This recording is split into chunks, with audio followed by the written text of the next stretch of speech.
லக்னோ அணிக்கு எதிராக களமிறங்கிய மும்பை அணியின் இளம் வீரர் அர்ஜுன் டெண்டுல்கர் 2.2 ஓவர்களோடு ஓய்வறைக்கு திரும்பியுள்ளார்.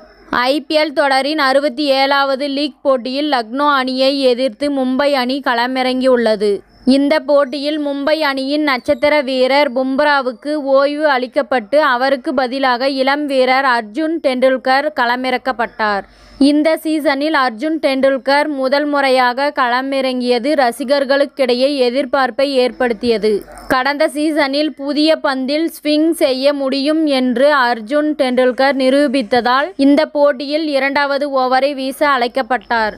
இந்த ஓவரில் 3 ரன்கள் மட்டுமே விட்டுக் கொடுத்த அர்ஜுன் டெண்டுல்கர் கடைசி பந்தில் ஆக்ரோஷமாக பந்தை எடுத்து ஸ்டோயின்ஸை வீழ்த்த முயற்சி செய்தார். இதனை பார்த்த ஸ்டோயின்ஸ் ஆச்சரியத்தை வெளிப்படுத்தினார்.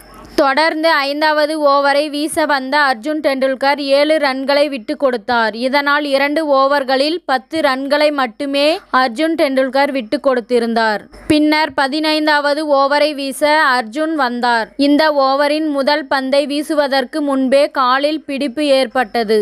தொடர்ந்து வீசப்பட்ட 2 பந்துகளும் டாஸ் பாலாக வீசப்பட்ட நிலையில் 2லும் சிக்சர் விளாசி பூரன் அதிர்ச்சி கொடுத்தார். இதனால் பீதியடைந்த அர்ஜுன் டெண்டுல்கர் உடனடியாக ஓய்வறையை நோக்கி நடந்தார். இதனால் மொத்தமாக 2.2 ஓவர்களில் 22 ரன்களை அர்ஜுன் டெண்டுல்கர் வெளியேறினார். கடந்த சீசனை காட்டிலும் அர்ஜுன் டெண்டுல்கர் கொஞ்சம் கூடுதல் வேகத்தில் வீசியதை பார்க்க முடிந்தது. ஆனால் ரன் அப்பில் மாற்றம் செய்யாமல் அர்ஜுன் டெண்டுல்கர் பவுலிங் செய்தது விமர்சனத்தை ஏற்படுத்தி உள்ளது.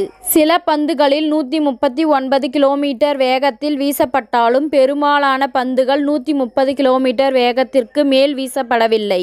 இதனால் அர்ஜுன் டெண்டுல்கர் இன்னும் முழுமையாக தயாராகவில்லை என்றே பார்க்கப்படுகின்றது.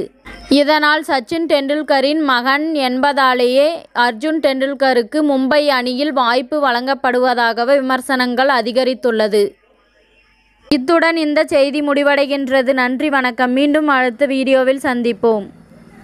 மேலும் இதுபோன்ற சுவாரஸ்யமான தகவல்களை அறிய தமிழ் சிறை சேனலை சப்ஸ்கிரைப் பண்ணுங்க, ஷேர் பண்ணுங்க, லைக் பண்ணுங்க மற்றும் கமெண்ட் பண்ணுங்க.